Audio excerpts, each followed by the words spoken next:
Your 2022-23 Sacramento Kings were awesome. They blew all expectations out of the water. They were the greatest show on court. They broke the NBA record for most points per game in a season. They also broke the NBA record for coolest laser beam ever constructed. And we made every other NBA fan base jealous as fuck. Apparently, that didn't do much for NBA players, as we're still not a great or even above average free agent destination, but we got JaVale McGee. At the start of last season, we were projected to have a shot at a play-in spot. And people were saying like, oh, they're going to be like a 10 or 11 seed, maybe a 12 seed, battling it out with the bottom of the West to probably get beat by like whoever was projected as the 7 or 8 seed. Anyway, we ended up getting the 3 seed, kind of shocked everybody, including myself. But, as soon as we get the 3 seed, everybody's like, oh, it was a down Western Conference. And this is coming from like NBA media people, not just, my friends who watch basketball. But I don't know, a down Western Conference, like it was an injured Western Conference, a lot of load management out west. But I mean, the champions came from the Western Conference, so I don't know. I think it was just super deep. And I mean, yeah, the 3 seed had 48 wins, but I mean, there's just so many good teams in the West and in the league in general. Like, I don't think we've ever seen this much talent in the league before, which obviously creates a lot of parity. So, no, I don't think it was a down year for the West. I just think the West is that deep. And honestly, I think that makes what the Kings did last year even more impressive. And people will point to the Kings' health as a big reason why they got the 3 seed, and it's like, yeah, no kidding. I mean, if your best players play almost every game, you're going to win more games. Those LA teams should take notes. Our players weren't out here managing their loads, they were praying and spraying, unleashed, every night. Here's some stats to prove that. So, as I mentioned before, we set the record for most points per game in a season with 120.7. And we also, obviously, were first in the league in offensive rating, 25th in defensive rating, which, you know, that's going to have to change. And I'm not going to go too in depth into like what the Kings need to do this upcoming season to, be good or to repeat as a top 3 seed. I'll have a video coming out within the next few days talking about all that. So yeah, first in offensive rating, 25th in defensive rating, which gave them a net rating of 2.6, which was good for 8th in the NBA. I don't know if there's a ton of other stats that I really want to go through here. I'm sure at least like the diehard Kings fans probably know these by heart. So I guess we'll just move on. Let's jump into some player related stuff.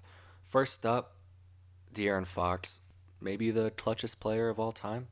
Um, I mean, shoot, what a big step he took last year. So awesome to see, especially given the fact that everyone had kind of been clowning him after the Halliburton trade.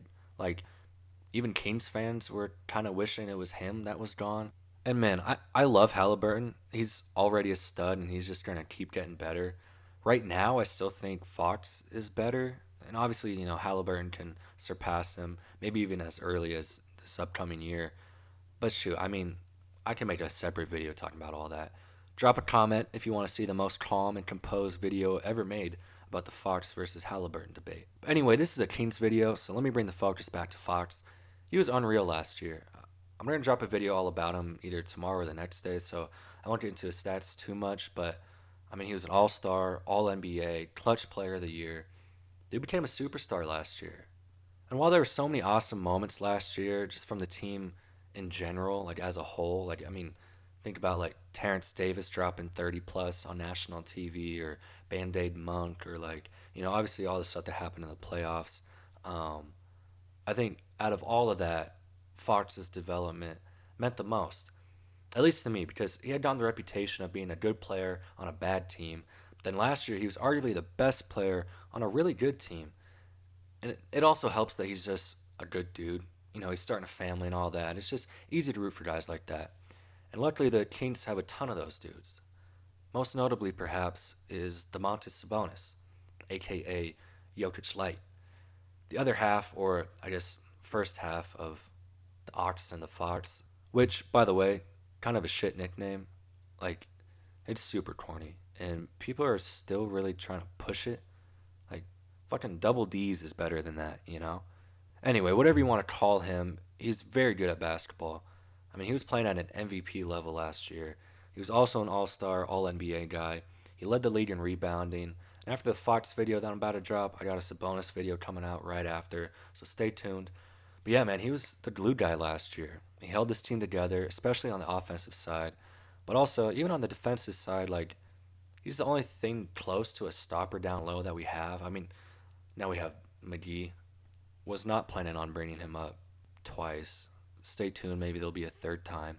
But yeah, man, like Sabonis, not the best, obviously, but it's not for like a lack of trying. And he does so many other things well that you can kind of gloss over his defensive deficiencies. But what you can't gloss over was his performance against the Warriors in the playoffs last year. And before you get upset, or maybe this will make you upset, I don't think it was Sabonis' fault that we lost. He still put up like 16, 10, and 5, which is like 5 times better than everyone else not named Fox and Monk. But he did let Kevon Looney walk all over him. I mean, it was ridiculous. And apparently, getting obliterated on the boards is the number one way to get me kicked out of a bar. That, yeah, that was not good, man. I still love the guy, but we got to get him some help down low. Man, yep. Well, we do have JaVale, as you've heard me say 3 times now. Hope to God Sasha can rebound, you know. That would help a lot. We got Trey Lyles, and I'm sure Keegan will get some more boards this year. I just wait at HB2, but the fact that I'm bringing up 3 guys that are like 6'9" and shorter, who are not known at all for their rebounding, not good, man. That's definitely, especially come playoff time, like, we need that. But yeah, man, as far as last year goes, obviously Fox and Sabonis were kind of the two-headed monster there that led us to getting the 3 seed home court advantage in that first round. Um, and yeah, I mean, they were the stars of the show. They were literally all stars, 2 All NBA guys, which is something I never thought I'd see again as a Kings fan. Um, but obviously, I mean, we got a lot of great contributions from so many different guys on the roster. Malik Monk is the first one that comes to my mind, even though he wasn't a starter, but just his energy off the bench was contagious, and I love having him on the team. Um, Kevin Herter, I know like he left a sour taste in a lot of Kings fans' mouths, mine included, but he had a great regular season, and his 2-man game with Sabonis is damn near unstoppable. At least when Herter's hitting his shots. Um, but yeah, then Keegan Murray obviously had a great rookie season, super underrated somehow. Like, he almost didn't make first team All Rookie, um, and I feel like he's not really getting any sort of recognition as like a guy that could make a big jump going into this year. But I mean, I guess that's just like typical Kings. Like, that's the Kings treatment, from the media. Um, the damn media. Anyway, at the end of the day, we took the defending champs to a game 7 in a year where nobody really even thought we'd make the playoffs. Like, that's pretty cool. And obviously, it would have been amazing to win that series, but shoot, I mean, regardless, the vibes from last season is something I'll never forget. There was a reawakening that took place in Sacramento, unlike anything I've ever seen before. And I think we have a really good shot of building upon that and being even better this year. That doesn't just go for the team. I'm talking about the fans and the absolute madhouse that Golden One is going to become this year. I'm excited, man. Hope you are too. Thanks for watching. I'll see you next time.